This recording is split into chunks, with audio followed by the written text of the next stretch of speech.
The world knew him as the Muscles from Brussels. Jean-Claude Van Damme, with his chiseled body, dazzling roundhouse kicks, and unmistakable charisma, was once the epitome of 1980s and 1990s Hollywood action glory. He was the hero who broke bricks on screen, the man who split his legs between chairs with a smile, and the fighter whose eyes could burn with both fury and charm. To millions, he was untouchable, an icon carved from sweat, steel, and discipline. Yet behind the flashing lights, the posters, and the roar of box office success, Van Damme was not living the heroic life he portrayed. His reality was marked by spirals of addiction, crushing loneliness, and a haunting battle with inner demons that nearly destroyed him. Hollywood has always had a way of turning its brightest stars into tragic figures. For Van Damme, the tragedy was not immediate. It crept in slowly, disguised as success. He came from humble beginnings in Brussels, a young boy bullied for being shy and awkward, who transformed himself into a world champion martial artist. His determination was so fierce, his vision so uncompromising, that he left everything behind: his family, his country, even his language, to chase the dream of Hollywood. And against all odds, he conquered it. Films like Bloodsport, Kickboxer, and Universal Soldier made him a household name, a rival to Schwarzenegger and Stallone. But while his muscles could break opponents on screen, they could not shield him from the fragility of his own mind. By the mid-1990s, the cracks began to show. Behind the cameras, Jean-Claude was spiraling. Cocaine became his escape, and soon his planning 10-0-a-week habit devoured not only his fortune, but his sanity. He married 5 times, his relationships collapsing under the weight of erratic behavior and uncontrollable rages. What audiences never saw was the man pacing his mansion alone at night, consumed by paranoia, or the star wandering the streets of Los Angeles, barely recognizable, lost in a haze of drugs and regret. The irony of Jean-Claude's life was cruel. He had achieved the dream that every young fighter imagined, yet he could not find peace. Fame gave him everything: money, power, recognition, but it also stripped him of authenticity. The studios demanded a hero, the fans demanded perfection, and Van Damme felt he had to play that role at all costs. The pressure pushed him further into self-destruction. He admitted later that he had been diagnosed with bipolar disorder, a battle that explained the extremes of his behavior, the euphoric highs of global stardom followed by the devastating lows that left him contemplating suicide. This was not the story anyone expected for a man whose body symbolized strength.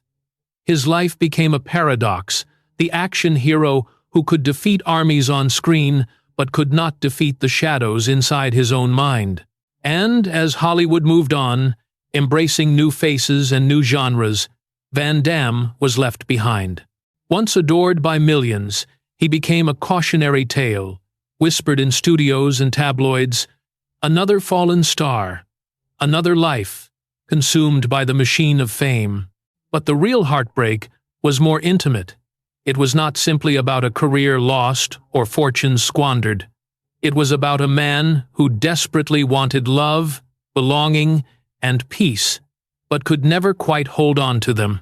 His children, his marriages, his friendships, every part of his personal life bore the scars of his inner wars.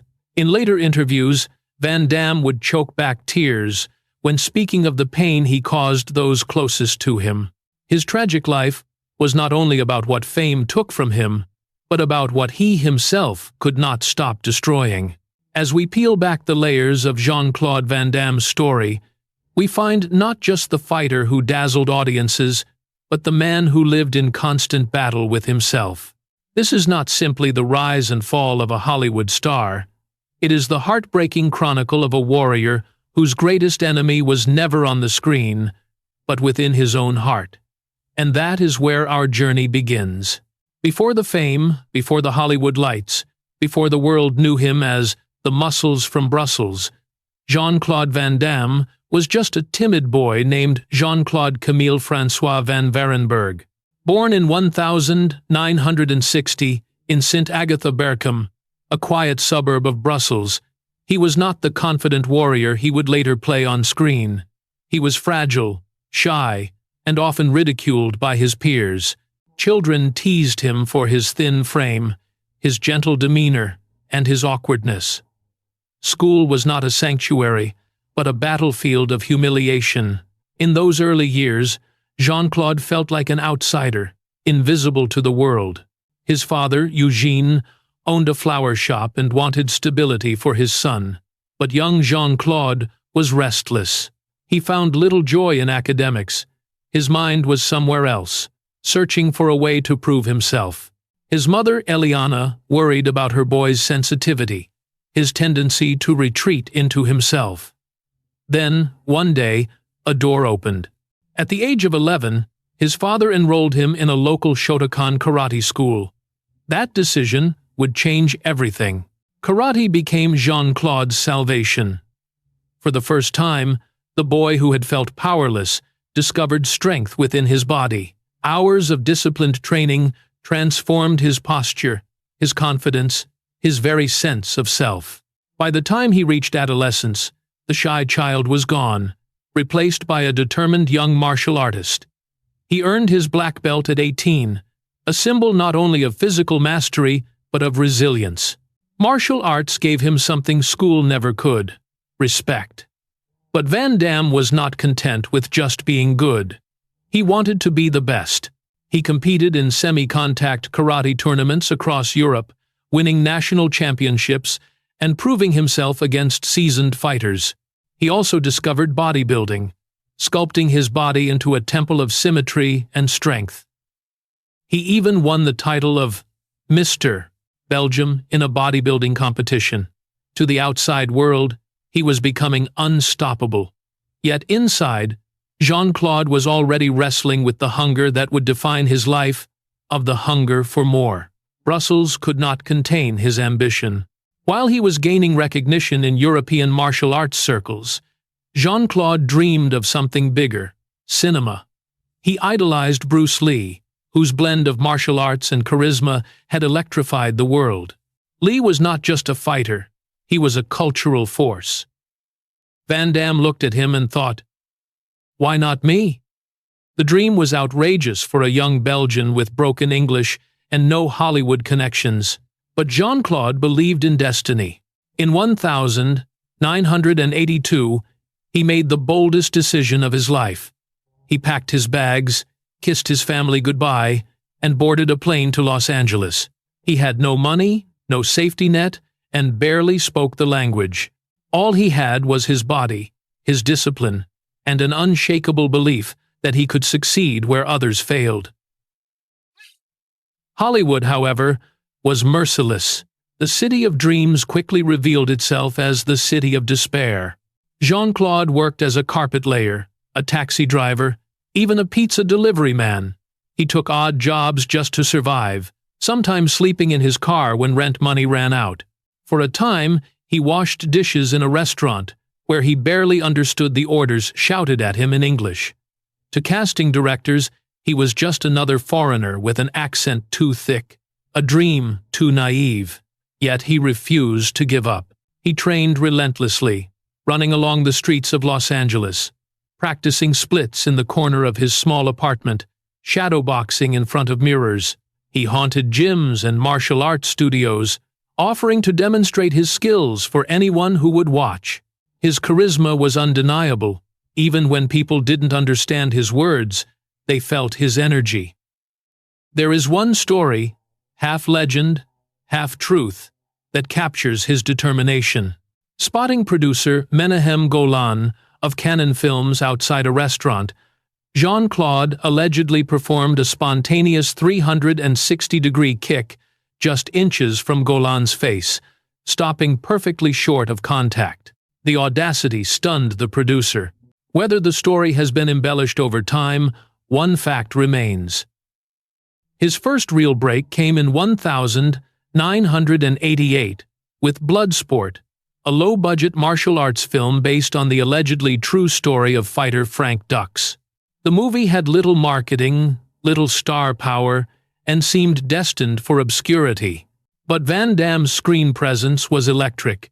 His agility, his acrobatics, his sheer physical charisma lit up the screen.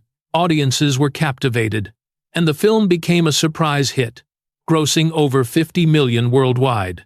Overnight, Jean-Claude Van Damme went from an unknown dishwasher to an international sensation. Bloodsport was not just a movie, it was a turning point.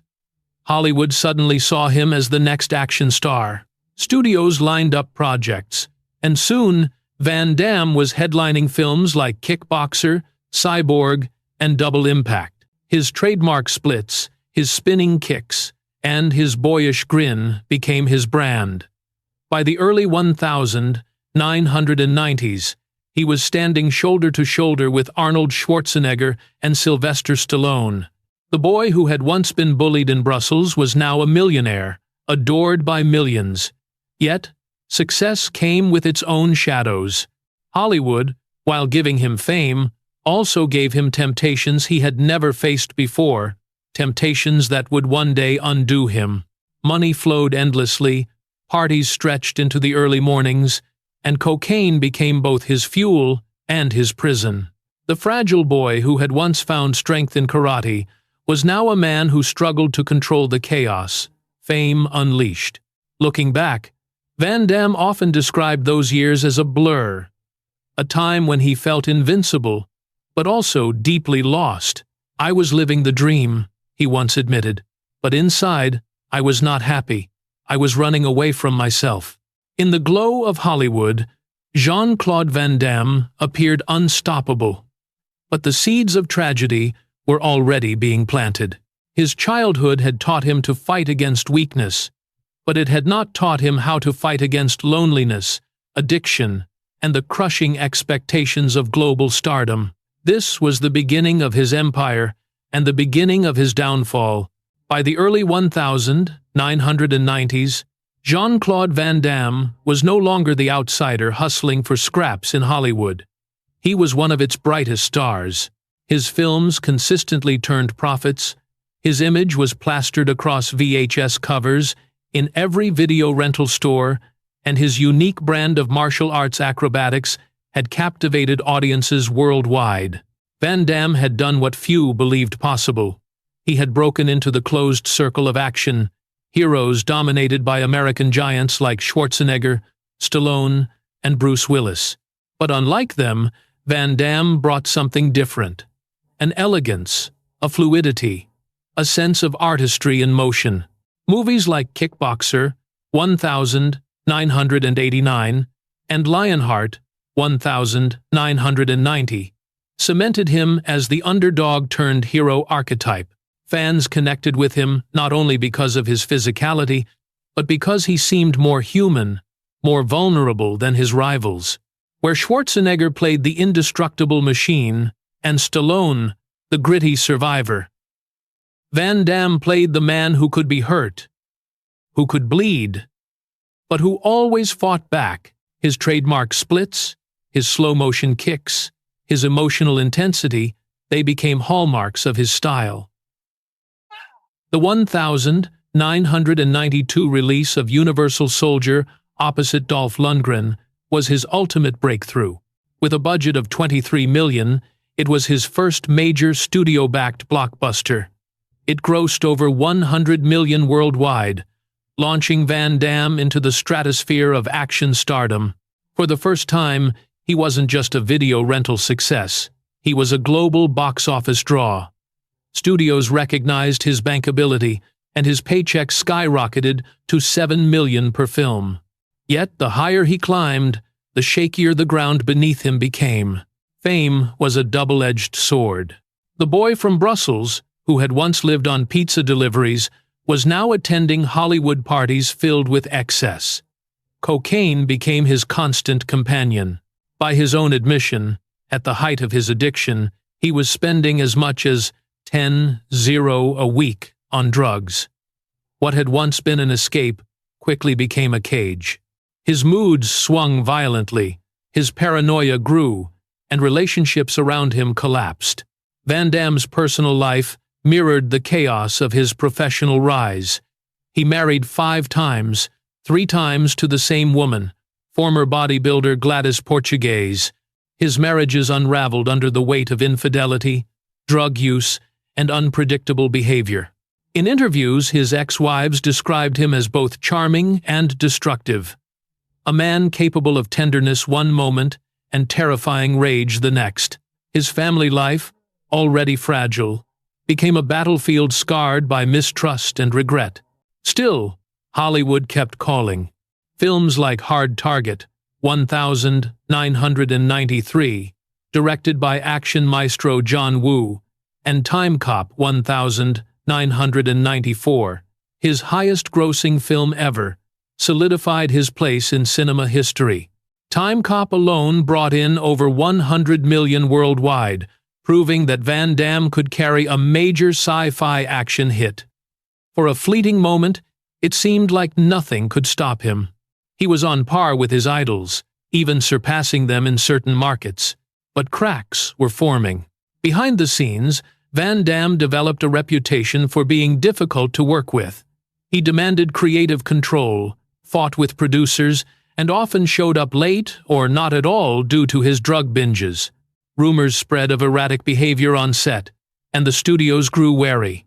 What had once been a dream run began to sour.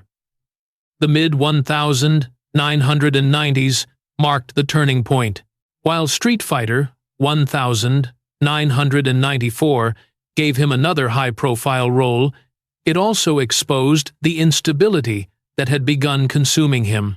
Cast alongside pop star Kylie Minogue, Van Damme allegedly had an affair during filming while still married. His cocaine use spiraled, his marriage crumbled again, and his public image shifted from beloved action hero to Hollywood bad boy. The tabloids pounced on every misstep. By 1995, the offers began to dry up. Audiences were growing tired of the formulaic martial arts plots. The action genre itself was evolving, with CGI and new stars emerging. Van Damme's stubbornness, his refusal to adapt, only fueled his decline. His once legendary box office draw began to falter, and the studios that once begged for his presence now quietly moved on. The tragedy was not just professional, it was deeply personal. Van Damme, who had spent his life fighting to be seen, now faced the crushing reality of being forgotten.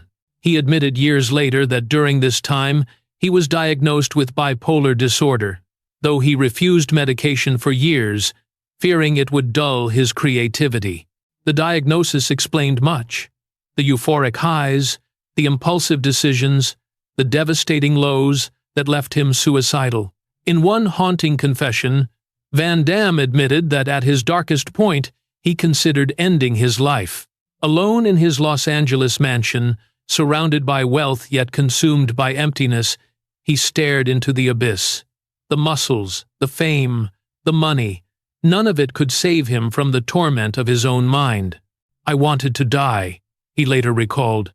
"It was too much." And yet, just as he had done since boyhood, Van Damme fought back. He checked into rehab, tried therapy, even attempted to rebuild bridges with his children and ex-wives. But the scars of his downfall were permanent. Hollywood had already moved on, and though Van Damme still found work in straight-to-video films, the glory days were gone. The irony of Jean-Claude Van Damme's rise and fall is almost Shakespearean. A boy who conquered his fears, who beat the odds, who rose to global fame, only to be undone not by an opponent in the ring, but by the demons within. The world had celebrated his strength, but few understood his fragility. By the end of the 1990s, Van Damme was no longer the bankable star of Timecop. He was a man clawing at the remnants of a dream, haunted by what he had lost, and terrified of what lay ahead. His fall was not the sudden crash of a failed film. It was a slow, excruciating descent, each misstep pulling him further from the man he once was. This was the tragedy of Jean-Claude Van Damme, the muscles from Brussels who could conquer any opponent except himself. By the late 1990s, Jean-Claude Van Damme's empire had begun to crumble. The man who once stood shoulder to shoulder with Schwarzenegger and Stallone was now losing the very thing he had fought so hard to achieve: Hollywood's trust.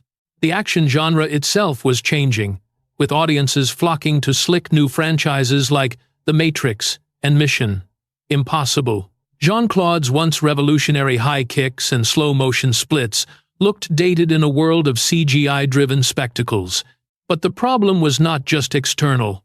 It was internal, personal, and devastating. Cocaine was no longer a party drug. It was his master. At the peak of his addiction, Van Damme admitted to snorting 15 grams a day. His nose bled, his body trembled, his moods shifted unpredictably. The 10-0-a-week habit drained his fortune, pushing him toward financial collapse. His behavior grew erratic on set, arriving late, disappearing without explanation, raging at directors. Studio executives whispered that he was unreliable, uninsurable, and toxic. The cracks in his personal life widened into chasms. His marriage to Gladys Portugues, once his rock, collapsed under the strain. He remarried, divorced, and remarried again, each relationship following the same tragic pattern of passion, chaos, betrayal, and collapse. His children, Christopher and Bianca, saw their father not as the heroic figure adored on screen, but as a broken man fighting shadows he could not control. Van Damme loved them deeply, but love alone could not shield them from the volatility of his addiction. "I was not there," he confessed, his voice cracking with regret. "I caused them pain. I thought I was strong, but I was weak." The action star who had embodied discipline and focus had become a cautionary tale of excess. Financial troubles followed. Despite earning tens of millions during his peak, Van Damme squandered his fortune on drugs, failed projects, and reckless spending. By the late 1990s, he was nearly bankrupt. He downgraded his lifestyle, selling properties, cars, and assets just to survive. The man who once lived in Hollywood mansions now faced the humiliation of creditors knocking at his door. Career-wise, the downfall was brutal. Once a global box office draw, Van Damme was relegated to direct-to-video releases. Titles like Legionnaire, 1998, and Inferno, 1999, were pale imitations of his earlier triumphs. The budgets were lower, the scripts weaker, and the distribution limited. For fans who had grown up with Bloodsport and Timecop, it was heartbreaking to see their hero fade into obscurity. For Van Damme himself, it was humiliating. Hollywood, the city he had sacrificed everything for, had turned its back. The mental toll was catastrophic. Diagnosed with bipolar disorder, Van Damme oscillated between manic highs, where he would make grandiose plans, talk endlessly, and dive into new projects, and crushing lows, where he would spiral into depression and suicidal thoughts. For years, he resisted medication, fearing it would blunt his creativity. Instead, he self-medicated with drugs and alcohol, only deepening his torment. In one chilling revelation, Van Damme admitted that during this period, he stood at the edge of suicide. Alone in his home, consumed by despair, he considered ending his life. "I didn't want to live anymore," he later told interviewers. "I was destroying everything: my career, my family, myself." The thought of his children was the only thing that pulled him back. In his darkest moment, it was their faces that reminded him there was still something worth fighting for. But even survival came at a cost. His reputation in Hollywood was shattered. Producers no longer saw him as a bankable star, but as a liability. He was mocked by tabloids, branded as unstable, and forgotten by an industry that thrived on the next big thing. For a man whose entire identity had been built on proving himself, the rejection was devastating. The irony was cruel. Van Damme had once been the underdog who beat the odds, who fought his way from Brussels to global superstardom. Now he was once again the outsider, but this time there was no promise of triumph, only the bitter taste of failure. He had the fame, the fortune, the adoration, but in losing control, he lost it all. His physical body, once the symbol of discipline, began to betray him. Years of abuse, combined with the wear and tear of martial arts, left him injured and weary. The endless energy that had fueled his rise was gone, replaced by exhaustion. His face, once boyishly handsome, now carried the marks of years of excess and pain. He was aging in a world that worshipped youth, and there was no hiding it. Still, Jean-Claude tried to fight back. He entered rehab multiple times, sought therapy, and attempted reconciliation with his ex-wives and children. He admitted publicly to his mistakes, hoping transparency might win him a second chance. But Hollywood rarely forgives, and the audience that had once cheered him moved on. For Van Damme, the late 1990s and early 2000s were not just a professional decline.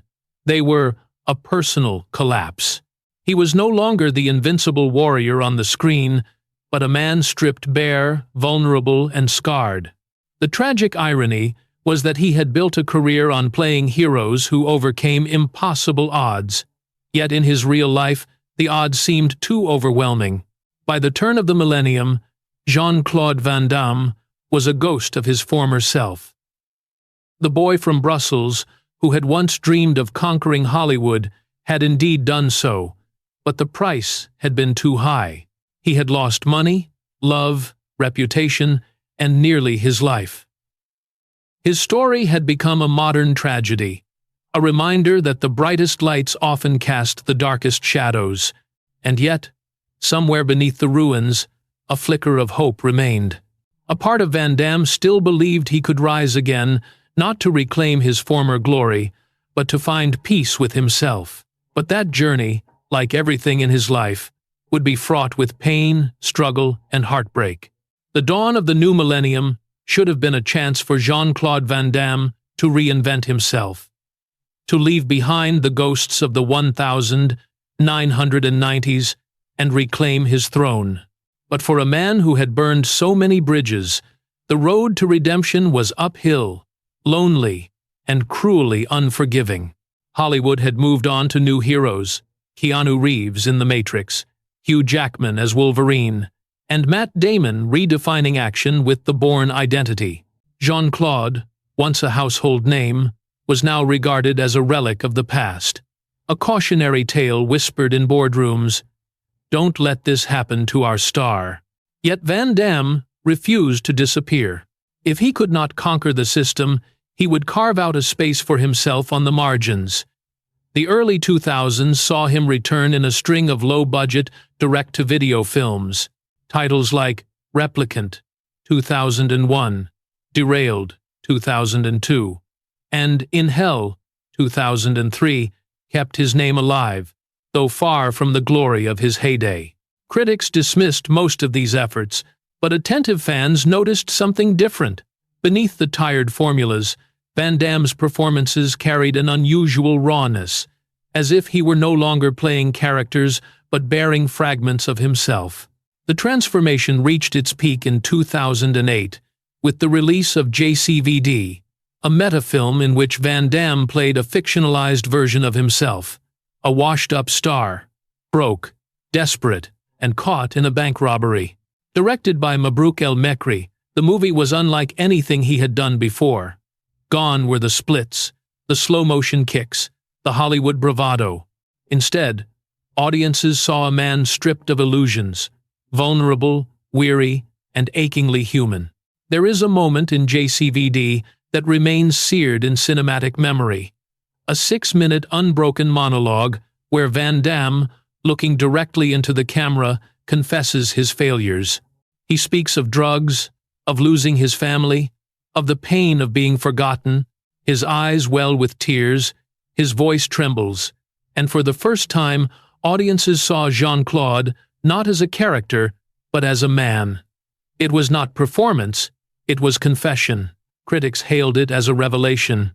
The New York Times praised his astonishing self-awareness, while Variety called it the performance of his career.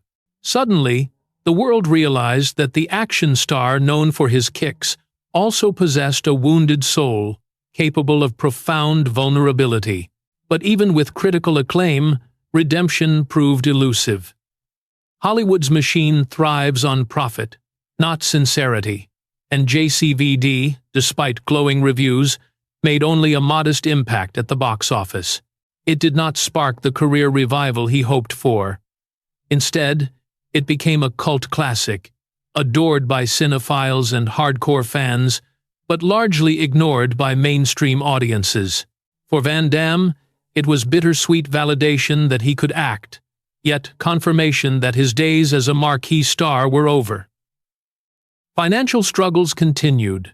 Despite decades of work, poor decisions, divorces, and drug-fueled spending had left him with a fraction of the wealth he once commanded. He picked up roles wherever he could find them, voice work in Kung Fu Panda 2, 2011, cameos in smaller films, and nostalgic appearances that played on his past fame. His 2012 reunion with Dolph Lundgren in Universal Soldier, Day of Reckoning, drew some praise for its brutal, surreal style, but it was far from the mainstream success he once knew. Perhaps the most ironic chapter of his later career came in 2013 with a viral Volvo truck commercial. In it, Van Damme performed his famous splits between two moving trucks, set against the backdrop of a golden sunrise. The video garnered over 100 million views on YouTube, introducing him to a new generation and reminding older fans of his legendary flexibility. Yet even this moment of global attention carried a sting. Van Damme was no longer being celebrated for his artistry, but for a nostalgic stunt, a reminder of who he had been, not who he was. Through it all, Jean-Claude wrestled with his health. Years of substance abuse had scarred his body and mind. He admitted to suffering from mood swings, depression, and lingering regret. Even as he spoke openly about bipolar disorder and the importance of treatment, he still carried the weight of stigma, often oscillating between self-acceptance and self-denial. His interviews alternated between bursts of philosophical reflection, speaking of love, peace, and universal energy, and moments of visible pain where he seemed haunted by the life he could have lived had he made different choices. Though he reconciled with Gladys Portugues in 1999 for a third marriage, their relationship continued to weather storms. His children, Christopher and Bianca, pursued careers in the arts, but their bond with their father was marked by the scars of his turbulent past. In quieter moments, Van Damme expressed regret not about lost fame or money, but about the pain he caused those closest to him. "I wanted to be their hero," he admitted, "but I was not always there." Despite the heartbreak, Van Damme did not stop dreaming. In 2016, he launched Jean-Claude Van Johnson, a tongue-in-cheek Amazon series where he played a parody of himself, an aging action star who moonlights as a secret agent. The series received decent reviews, but was cancelled after one season. Like so many of his later ventures, it showed flashes of brilliance, but failed to capture lasting mainstream attention. The tragedy of Jean-Claude Van Damme's attempted comeback lies not in the absence of talent, but in the cruel machinery of fame. He had proven he could act with depth, that he could reinvent himself, that he could confront his demons in art. Yet the world that once cheered him had moved on, leaving him to fight a battle he could not win. His career was not reborn. It was prolonged, sustained by nostalgia and pockets of loyal fans, but denied the triumphant redemption arc he so desperately sought. And so, as the 2010s drew to a close, Jean-Claude Van Damme remained in a strange limbo. Neither a superstar nor a failure, he existed as a living paradox. A man once adored by millions, now struggling to find meaning in smaller roles, viral moments, and personal reflection. The muscles were weaker, the kicks slower, but the soul was still restless, searching for peace. In the end, his comeback was less about conquering Hollywood again and more about confronting himself. The real battle was never against Schwarzenegger or Stallone. It was against the loneliness that fame had only magnified, the demons that still whispered in the dark, and the haunting knowledge that sometimes, no matter how many times you fight back, the world will not give you another chance. Jean-Claude Van Damme had once been the muscles from Brussels. By the 2000s, he was something else. A man stripped of illusions, still standing, but with eyes that told a story of pain, regret, and the desperate hope for redemption. As the years rolled into the Hai Kong Hai Muis, Jean-Claude Van Damme was no longer the vibrant martial artist who electrified audiences with his roundhouse kicks. He was in his 60s now, a man weathered not only by age, but by decades of excess, heartbreak, and regret. To the outside world, he was still the muscles from Brussels, an icon of nostalgia, a meme-worthy figure whose name carried a kind of faded glory. But to those who knew him closely, he was something else. A man struggling to hold on to relevance, to family, and to himself. Age is merciless to action stars. The body that once moved like a panther now ached with every step. Years of martial arts training, stunt work, and injuries had left his joints stiff, his muscles scarred. His famous splits, once effortless, now required visible strain. His kicks, once precise and powerful, lacked their old fire. Even in his candid moments, Van Damme admitted that his body could no longer keep up with his mind. "I see the fight in my head," he said in an interview, "but my body cannot do it anymore." It was the cruelest punishment for a man who had built his entire identity on physical mastery. Professionally, the opportunities dwindled further. He was cast in minor projects, cameos, nostalgic action films, occasional reality TV appearances, but none restored the spark of his prime. Hollywood had little use for an aging martial artist, especially one with a history of instability. Instead, the industry celebrated younger faces, while Van Damme was relegated to the margins, remembered more for who he had been than for who he was now. Even attempts to market his legacy, special edition DVDs, documentaries, reboots, felt like reminders that his best years were firmly behind him. What haunted Van Damme most in these later years was not just professional irrelevance, but personal loneliness.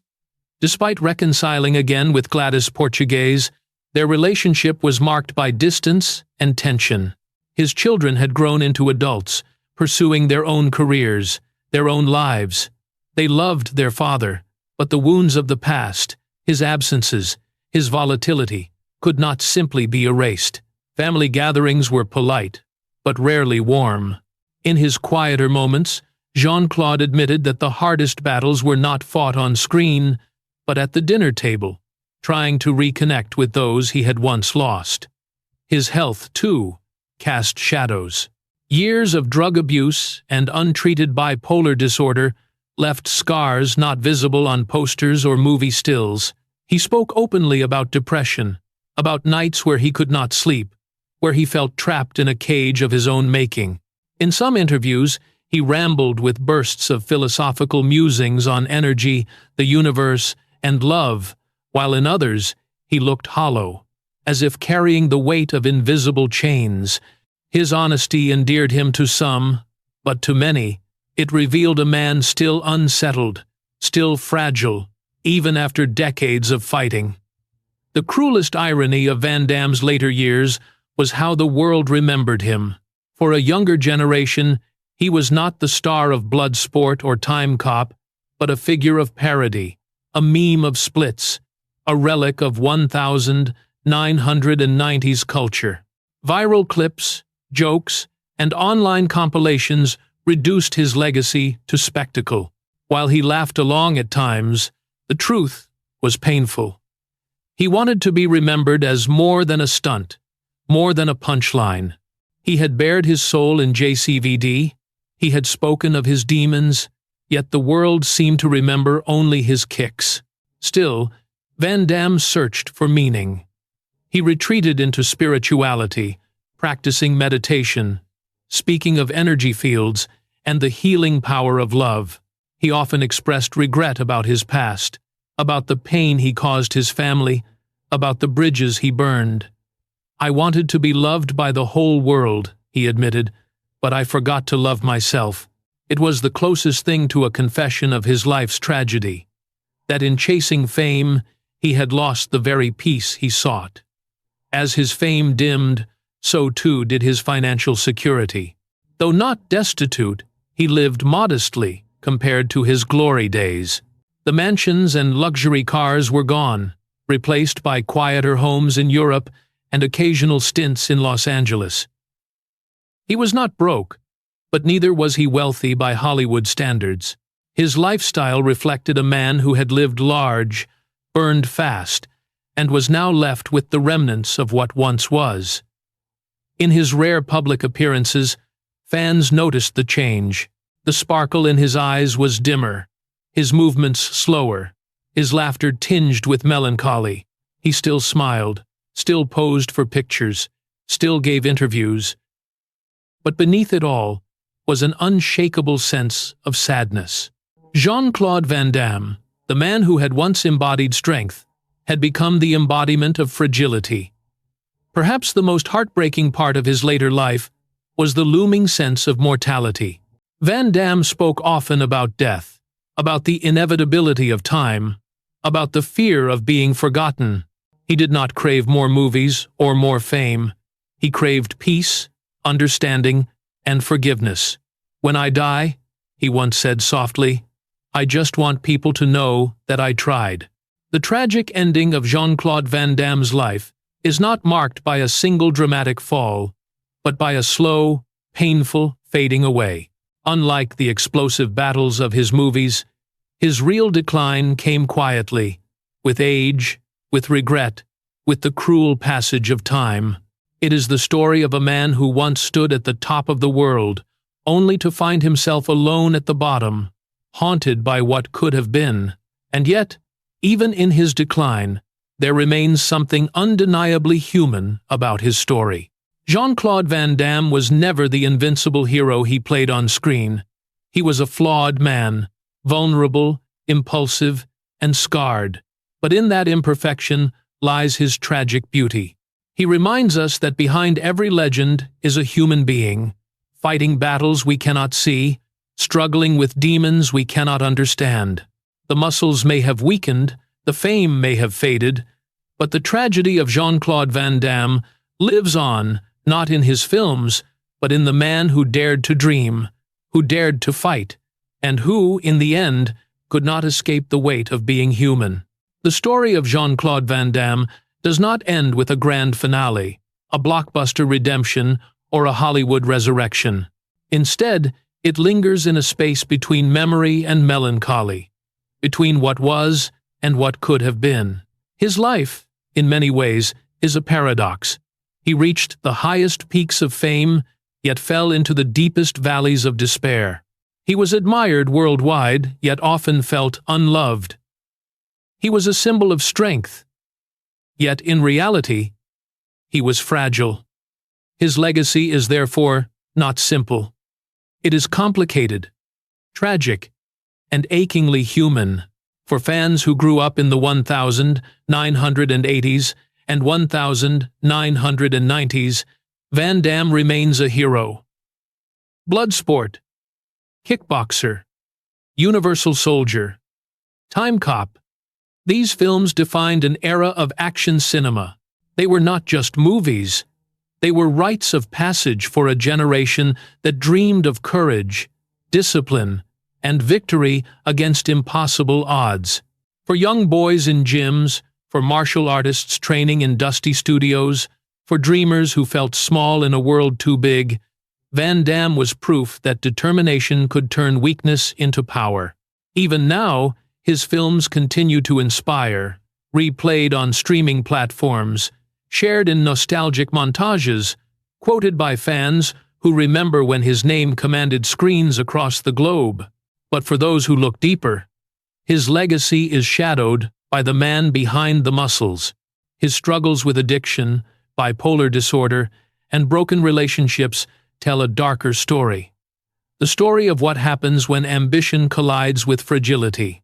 He showed the world that even icons can bleed, that even heroes can fall.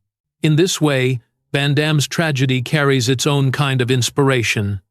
A reminder that perfection is an illusion, that strength often hides pain, and that vulnerability is as much a part of humanity as triumph. Hollywood, however, has not been kind in its remembrance.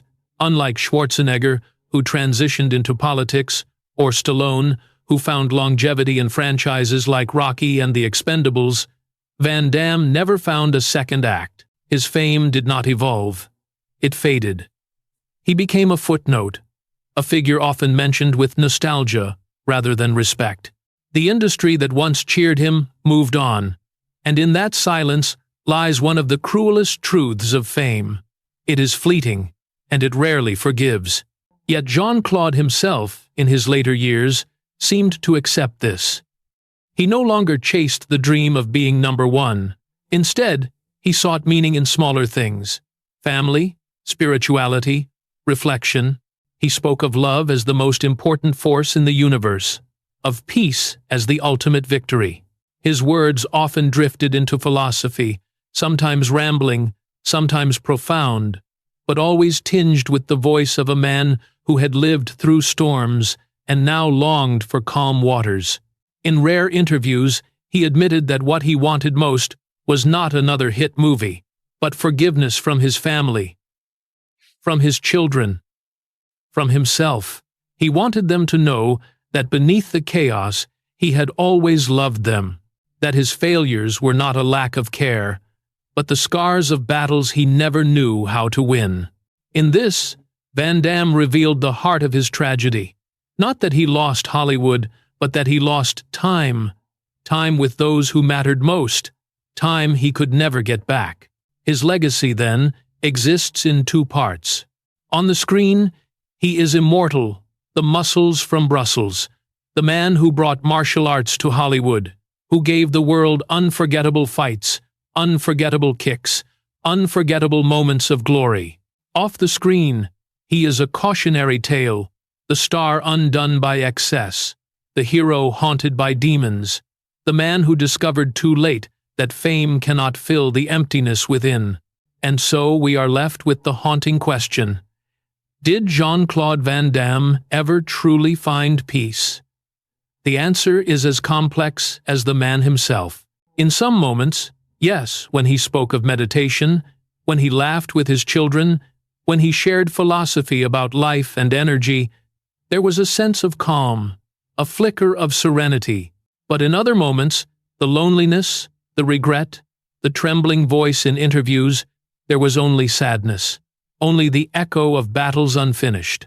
Perhaps that is the truest legacy of Jean-Claude Van Damme. He was not a god, not a legend beyond reach, but a man who dreamed, who fought, who fell, who tried to rise, and who, in the end, remained deeply, painfully human. His tragedy is not that he failed, but that he succeeded and discovered that success could not save him. His heartbreak is not that he was forgotten, but that he was remembered for only part of who he was. And yet, for those who still watch him on screen, who still feel the thrill of his kicks and the fire of his eyes, Jean-Claude Van Damme will never truly be gone. His story may be tragic, but it is also eternal. The boy from Brussels who once dreamed of being a star did not just conquer Hollywood for a moment, he carved his name into the hearts of millions. That is something even time cannot erase. As the curtain falls on his life story, we are left with an image, not of the hero standing victorious, but of the man sitting quietly, reflecting on the battles he fought and the ones he lost. His muscles may have faded, his fame may have dimmed, but his humanity shines through. Jean-Claude Van Damme, the tragic, heartbreaking, unforgettable muscles from Brussels, remains a reminder of the price of dreams, the cost of ambition, and the fragile beauty of being human.